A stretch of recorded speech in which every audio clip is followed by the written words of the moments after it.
everybody, it's Gypsy, and welcome to On the Edge of Appalachia. So I think we're, 9 days out from Thanksgiving, and I have already started getting ready. I think I told you guys in the past that when I was younger, I, cooked all my stuff for the holidays at the last minute. Now I don't have the energy, so I start preparing ahead of time. So today we're going to talk about what I have already done to prepare for Thanksgiving and also Christmas too, because I've already started with the cookies. And what I'm about to do to prepare for Thanksgiving. So we'll talk about that today. But over the weekend, I did a post about Thanksgiving and how a couple of people in my age group mentioned that it appears as if Thanksgiving is kind of fading away. So it did bring up some good discussion on my YouTube videos. I did a long video and a short video. I love when I get good conversations like this. So I had one person make a comment that says, it says we have way too many holidays. I definitely agree with that. I'm trying to remember exactly what she said. But she said, our holidays are hectic and it's spend. Again, I agree with that. Definitely. And she said, why have Thanksgiving when you should be grateful every day? I thought, oh, this is a great comment. I loved it. I wish I could remember who it was that said that. And I agree with her on that. Now, for me, if I had to pick a holiday to stay, it would be Thanksgiving. I love Halloween and I love Thanksgiving. Like I said, Christmas, as I got older, it just was too hectic, too much this, too much spending, too much craziness, too much running around. It was very stressful for me, very loud. Although my mom, she, like I said, she's 100% Sicilian, so, naturally there was a lot of that. That's just the way they celebrate and stuff. But in this department, I think I take more after my dad's heritage, German and Welsh, which is funny because I kind of went down this rabbit hole last night about learning more about the heritage of my dad's side of the family. Now, my great-grandmother, she was Welsh, but, she married my great-grandfather, who was German. And then, this is how my grandfather said, on my grandmother's side, definitely German. And my maiden name and my married name are both very, very German. So I take after more of my dad's side, more quiet, laid back. I'm a loner. I like things peaceful. So the holidays were always hard for me. But Thanksgiving, first of all, I love to cook. I can't help it. So I like to cook a nice meal and stuff like that. But I think I enjoy it even more now. And I don't mean it in the way it might come across. Now that I do not celebrate with my extended family, it's even easier for me. It's just the four of us until, if the day ever comes, I become a grandmother. Anyways, so it's just the four of us. And I actually prefer it that way. It's easier for me. It's quieter. Well, I'm just thinking, my son's not exactly quiet, but he's funny. He's hysterical. But, it's just the four of us. It's intimate. I love that. So I'm really looking forward to Thanksgiving now.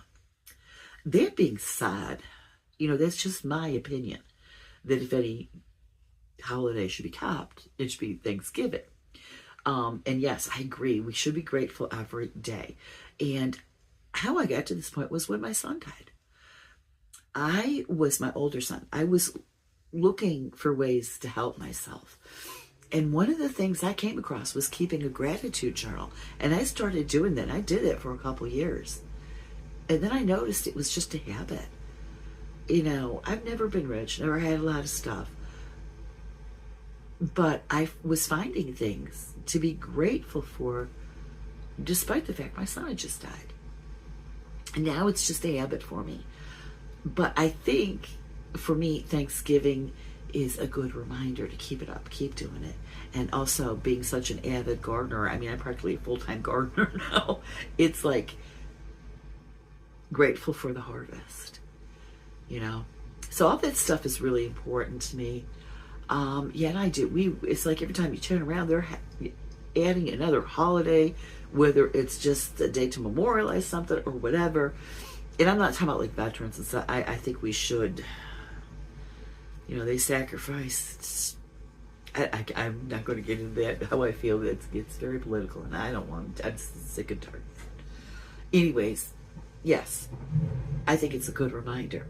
Also, when it comes to holidays, you should have the option whether you want to celebrate or not. You know, it's a personal thing. If you don't like celebrating, you shouldn't be forced into it. So, you know, that's very important.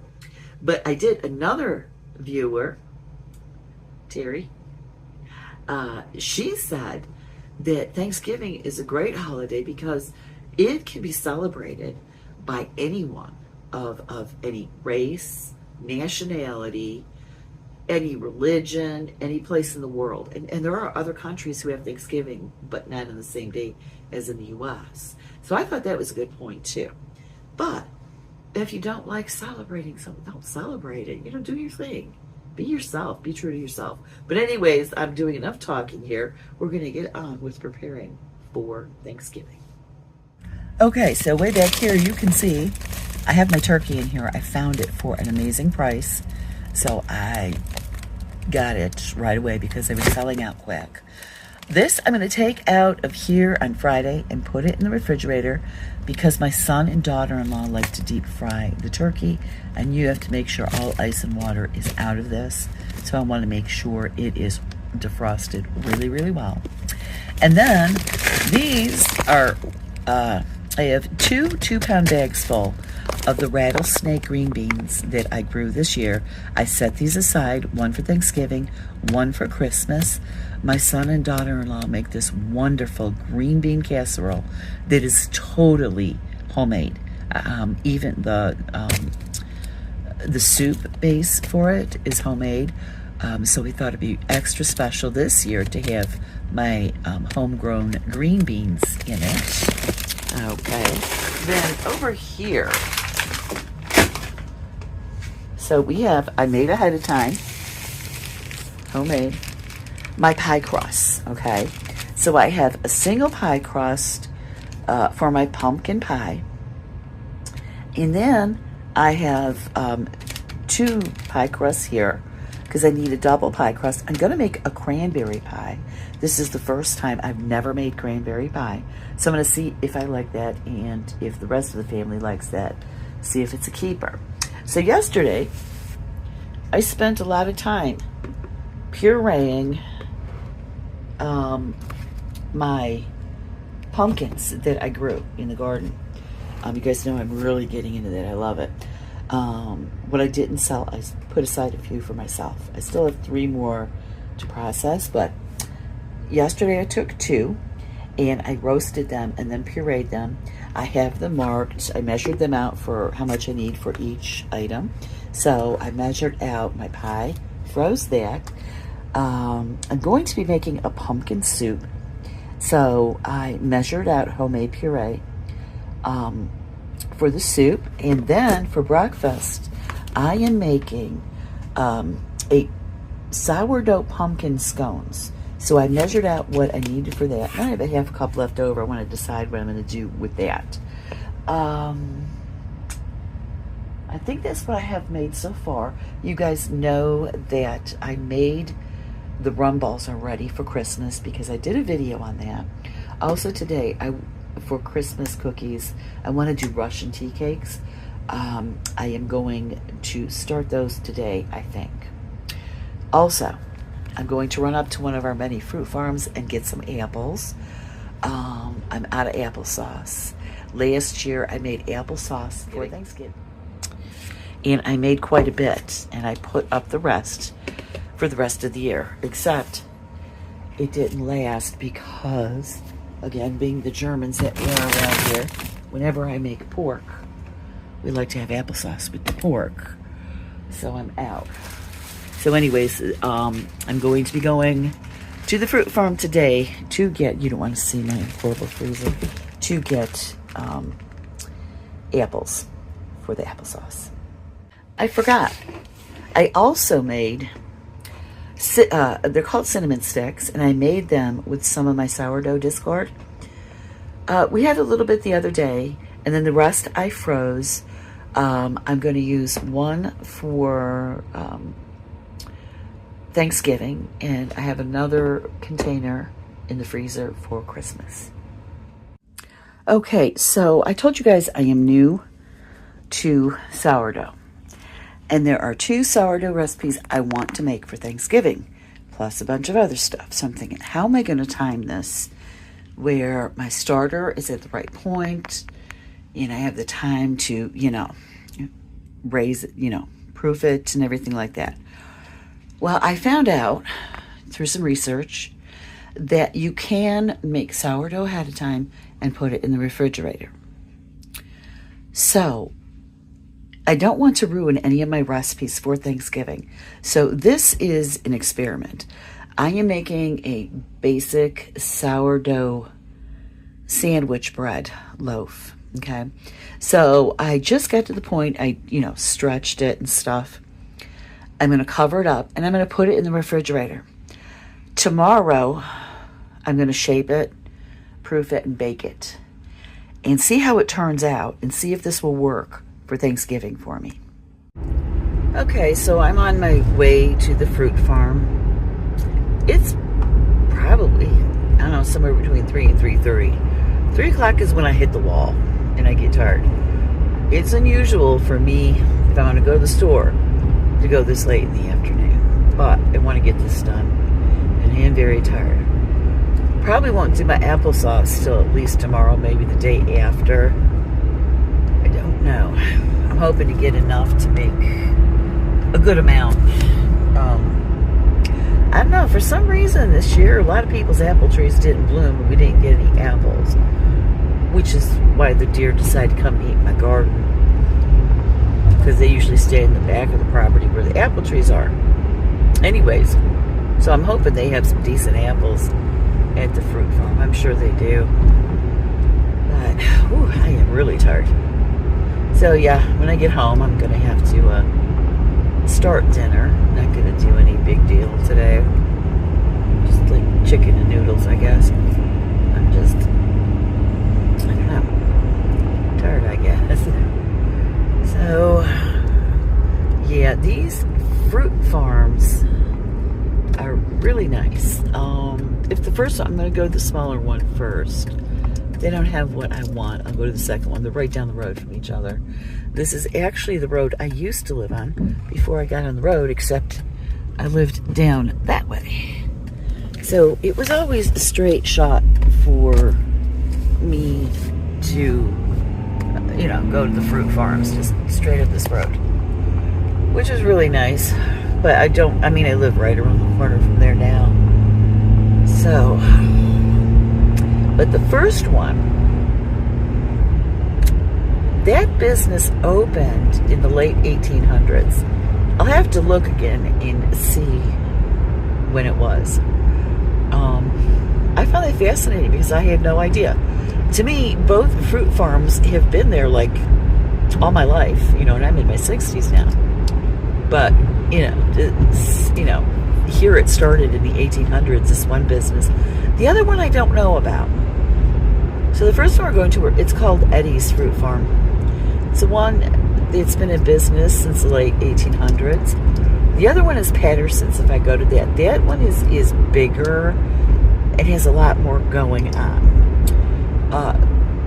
I actually prefer Eddie's because it's quieter and it's not crowded. I think their prices might be slightly better. I don't know. But both fruit farms are really, really good. And I do like to give my business to both of them. The other one has some, at Patterson's has some really great stuff. Oh my God, they make the best donuts. Oh, every day they make donuts. They're so good. I can't remember last. Well, oh, I know when the last time I had one. I think when my mom died. It'll be 2 years on December 8th, and she was in a nursing home right up the road from me. And a couple times I went and got donuts from Patterson's and brought them to my mom because she always loved donuts. And so yeah, it's been 2 years since since I got donuts from there at least. So, anyways, I'll get back to you when I get to Eddie's. Okay, so we're coming up on the fruit farm here. There's a lot of traffic right now. I couldn't figure out why school just let out. Usually there's like, God, I remember when this road was unpaved. We used to have a lot of unpaved roads around here. They paved them, I think, when my younger son was about 2-3 years old. He's 27 now. So here's the little fruit farm. This is the one that opened in like the 1800s. See their cute farmhouse there. I love it.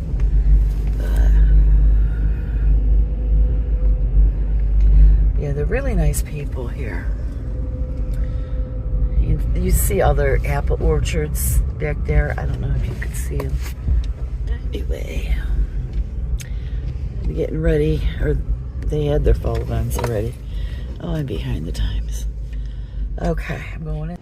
Okay, so this is their cute little store. Where I live has the best maple syrup ever. So what I'm really after is over here. These are the seconds of their apples, you know, the ones that don't look all that great. These are supposedly don't look as good as the other ones, but to me they always look good, so I don't know. Anyway, Lunchbox, I never heard of that one. Okay, Lunchbox. Now what does Lunchbox mean? Oh, Evercrisp. Great. So Lunchbox. Huh, that's interesting. 2 different ones named Lunchbox. Okay, so I'm gonna get my apples. So I got myself, I'm starting off with a peck. And I'll do this. See how much applesauce I get. I'll probably get another peck or two to get us through to next fall. Maybe I could do some summer apples if I don't get to that point. I'll see. But anyways, I think I'm going to go to the resale shop and see if I can find a basket that would be good for my Christmas basket that I am going to raffle off. Every time I go to this resale shop, I end up buying more than I plan to because they have such great stuff. But I figured for the Christmas basket, instead of a basket, I found this cute bowl. And I'm going to use this as the basket. So I thought that would be cute. Then I got myself, well, some stuff for my booth. Couple books. I have one regular customer, his wife, loves Dean Koontz. And I found a Dean Koontz book for him. Hopefully his wife hasn't read it. I found myself this sweater shawl. It's a huge shawl. And like, it's been so cold around here. Today the high was 39. So I figured this would be good to cuddle up with on the couch.